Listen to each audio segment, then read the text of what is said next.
A lot of people make good money and are still broke.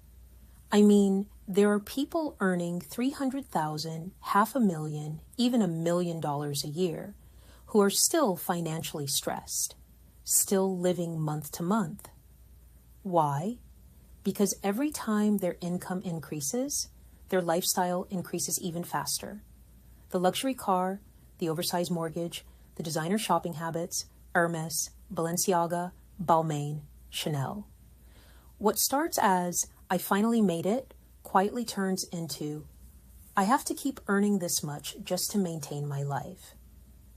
That's lifestyle creep, or what people used to call keeping up with the Joneses. And honestly, it's one of the biggest traps keeping people stuck. Because building wealth isn't just about making more money, it's about building ownership instead of endlessly upgrading consumption. So in this video, I want to break down the 7 habits quietly keeping people broke, even when they're earning good money. Because most people don't stay stuck because they're lazy. They stay stuck because nobody ever taught them how wealth is actually built. And that misunderstanding usually starts with what people think wealth is supposed to look like. Habit 1, confusing status with wealth.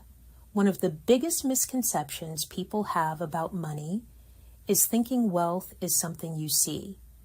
But real wealth is often invisible. Because wealth is not designer clothes, luxury cars, expensive dinners, or constantly upgrading your lifestyle. Those are spending habits. Wealth is ownership, assets, investments, cash flow, and having enough margin in your life to create freedom. And those are 2 very different things. A lot of people look successful, but privately feel trapped because they've built a lifestyle that requires them to constantly keep earning more just to maintain it. That's not freedom, that's pressure, and this is where people get stuck. Because every extra dollar starts going toward appearances, upgrades, monthly payments, and maintaining an image, instead of investing, ownership, savings, and long-term stability. And over time, that quietly delays wealth building for years. Because real wealth is usually much quieter than people think. Some of the wealthiest people drive normal cars, live below their means, avoid unnecessary debt, and prioritize ownership over appearances.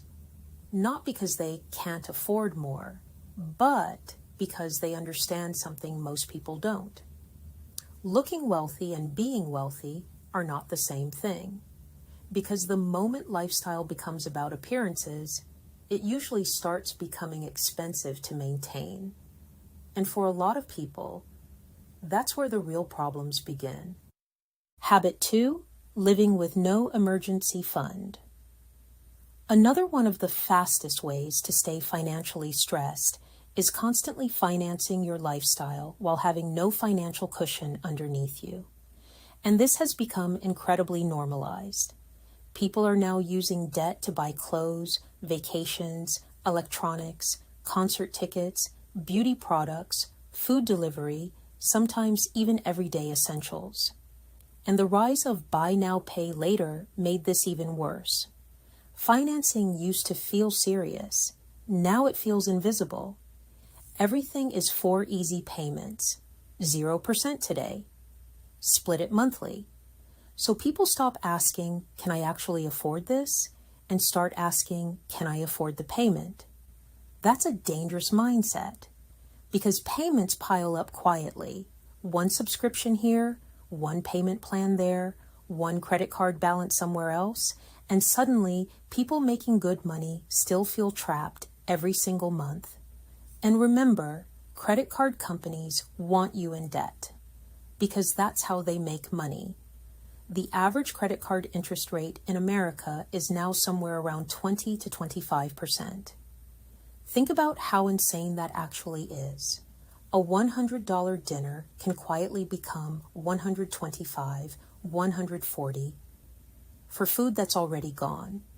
A $2,500 luxury handbag can eventually cost $3,000 or more for something losing value the moment you buy it. That's the trap. People are paying premium interest rates on temporary consumption.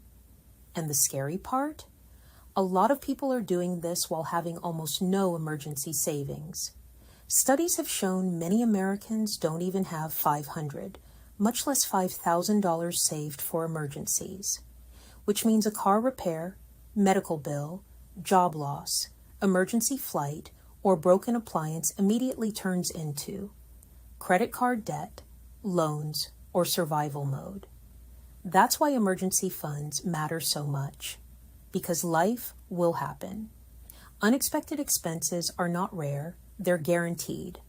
And at a minimum, most people should aim to have 3 to 6 months of living expenses saved.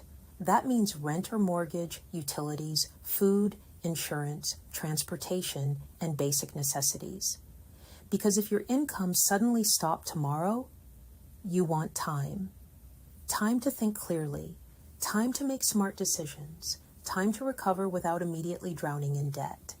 And once you stop living one emergency away from panic, you finally get room to breathe.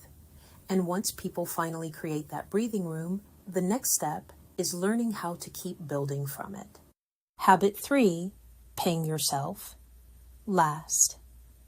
The next habit, keeping people broke, is paying themselves last. Most people get paid, then immediately start paying rent, car payments, credit cards, subscriptions, shopping, restaurants, basically everybody else first. And then, if there's anything left over, they try to save or invest it. Usually there isn't much left. That's the cycle. Because lifestyle spending will always expand to consume extra money if you let it. Financially disciplined people often do the opposite.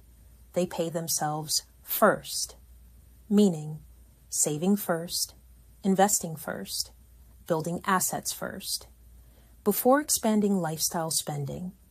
And one of the simplest ways to start doing that is the moment you get paid, automatically move at least 10% of your income directly into savings or investment accounts. Treat it like a bill, not an option. Not, if there's money left over, a bill. Because when money sits in your checking account, it tends to disappear quietly. A dinner here, online shopping there, subscriptions, impulse purchases. And suddenly the month is over and there's nothing left to save. But when you pay yourself first, you guarantee that part of your income is actually building your future, not just funding your current lifestyle. And this is also how people slowly build their emergency fund. Little by little, paycheck after paycheck, that financial buffer starts growing. And once you finally have 3 to 6 months of living expenses saved, something powerful happens. You stop operating from panic. And that's when many people are finally in a strong position to start aggressively investing. Because investing becomes much easier when your financial foundation is already strong. The less decisions you have to make every month, the more consistent your wealth building becomes. Because real wealth is usually built through systems, not motivation. But even people who save consistently still run into problems if they don't actually know where their money is going. Habit 4, operating without a financial plan. A lot of people say they want to build wealth, but they have absolutely no idea where their money is actually going every month. And that's a huge problem, because if you don't understand your income, your expenses, your debt, your savings, your assets, and your spending habits, it becomes almost impossible to build wealth intentionally. You're basically operating financially blind. And this is why having some kind of budget tracker, spending tracker, or financial dashboard is so important. Not because budgeting is fun, but because awareness changes behavior. You need to know how much money is coming in, how much you're spending, how much you're saving, how much you're investing, and where your money is quietly leaking every month. Because a lot of people are losing hundreds, sometimes thousands of dollars every month without even realizing it. subscriptions they forgot about, impulse spending, dining out constantly, shopping out of boredom, lifestyle creep. People who build wealth usually know their numbers very well. They know their assets, their liabilities, their debt, their savings, their investing goals, and the exact direction they're trying to move financially. They have a plan. Meanwhile, most people fantasize about money, but have no actual system for acquiring it, managing it, investing it, or growing it. Wealth building is not wishful thinking. It's intentional. One of the best habits you can build is setting aside regular time to review your finances, almost like a financial date night with yourself. Sit down once a week or month and look at your spending, your savings, your investments, your debt, your progress, and your goals. Because the more aware you become, the more control you gain over your future. And that's when money stops feeling chaotic and starts becoming a tool. And once people finally start paying attention to their money, they usually run into another realization. Habit 5. Confusing saving with wealth building. Saving money is important, but one of the biggest financial misconceptions people have is thinking that simply leaving money sitting in a traditional savings account will build wealth. The reality is, most traditional banks still pay extremely low interest rates, sometimes 0.01%, 0.03%, and if you're lucky, 0.1%, which is basically nothing. Now compare that to inflation. Even when inflation cools down, the long-term average inflation rate in the U.S. has historically been around 2 to 3% per year. And during higher inflation periods, it can climb much higher than that.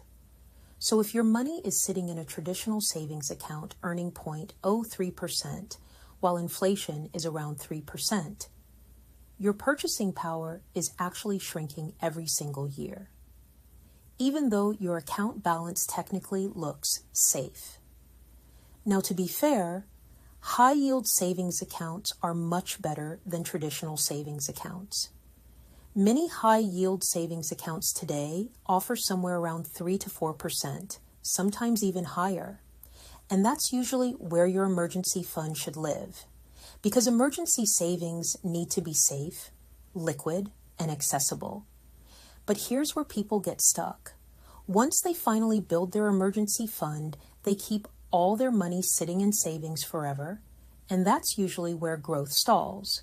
Because after your 3 to 6 month emergency fund is fully established, paying yourself first should increasingly shift toward investing, ownership, and assets with long-term growth potential. That's where ETFs, mutual funds, retirement accounts, side hustles, and real estate investing become incredibly important. Because historically, assets have grown much faster over time than cash sitting in savings alone. And that's the difference between preserving money and growing wealth. Saving creates stability. Investing creates growth. You need both. But unfortunately, even once people understand all of this, a lot of them still never start. Habit 6. Waiting to feel ready. This one quietly costs people years. A lot of beginners think, I'll start investing once I understand everything.